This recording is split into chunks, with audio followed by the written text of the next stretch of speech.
নারায়ণগঞ্জের সিদ্দিকগঞ্জে ওয়াকফকৃত জমিতে নির্মিত মসজিদ ভেঙে ফেলার অভিযোগে উত্তাল হয়ে ওঠে স্থানীয় এলাকাবাসী।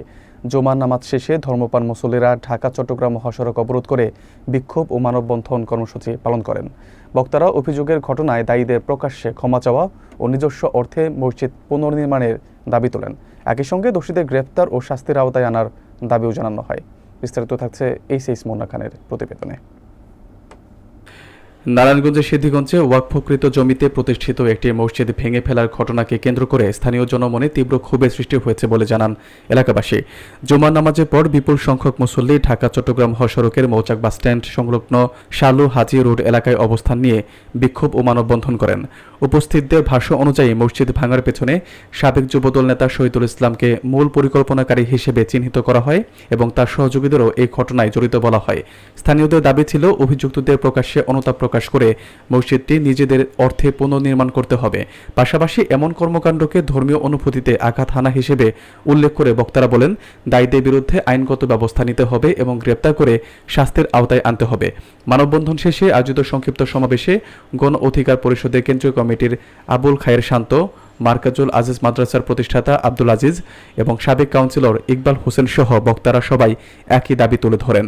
কর্মসূচিতে বিভিন্ন মাদ্রাসার শিক্ষক, স্থানীয় আলেম ওলামা, গণ অধিকার পরিষদের প্রার্থী এবং ব্যবসায়ীরাও উপস্থিত ছিলেন বলে জানা যায়। যারা ভাঙছে তারা সমাজের এমন ব্যক্তিত্ব, এমন ঘৃণিত ব্যক্তিত্ব, তাদের ব্যাপারে অভিযোগের কোনো শেষ নাই। প্রথম যখন এই মসজিদটাকে এদিক দিয়ে যাওয়ার পথে দেখলাম ভাঙতেছে, তো আমরা মনে করছি যে হয়তো সরকারিভাবে হচ্ছে, যেহেতু সরকারিভাবে বড় একটা প্রতিষ্ঠান এখানে হচ্ছে। তো কিছুদিন পরে জানতে পারলাম এই শহীদুল গঙের এটার প্রতি দৃষ্টি পড়ছে, এখানে তারা বহুতল বাণিজ্যিক ভবন করবে।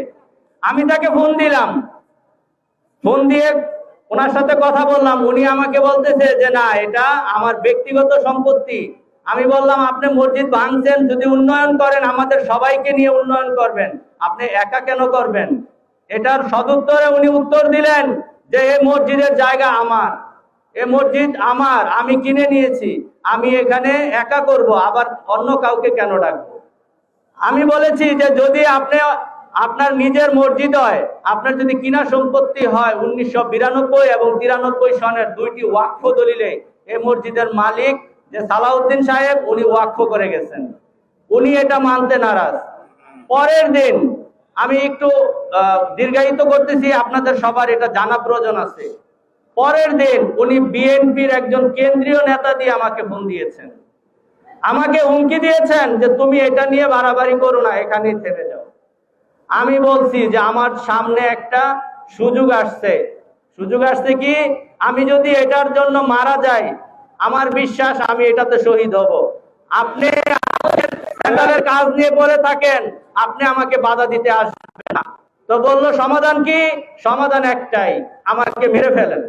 আমাকে যদি মেরে ফেলতে পারেন আমি এখান থেকে সরে গেলাম, আপনারা কাজ করতে পারবেন, কিন্তু মৃত্যুর আগ পর্যন্ত আমি এখান থেকে যাব না। এক মুহূর্ত আমি আমার যে সিদ্ধান্ত নিয়েছি এই মসজিদটাকে আবার পুনরুজ্জীবিত করব, পুনর্গঠন করব, আমি এখান থেকে এক বিন্দুও সরব না।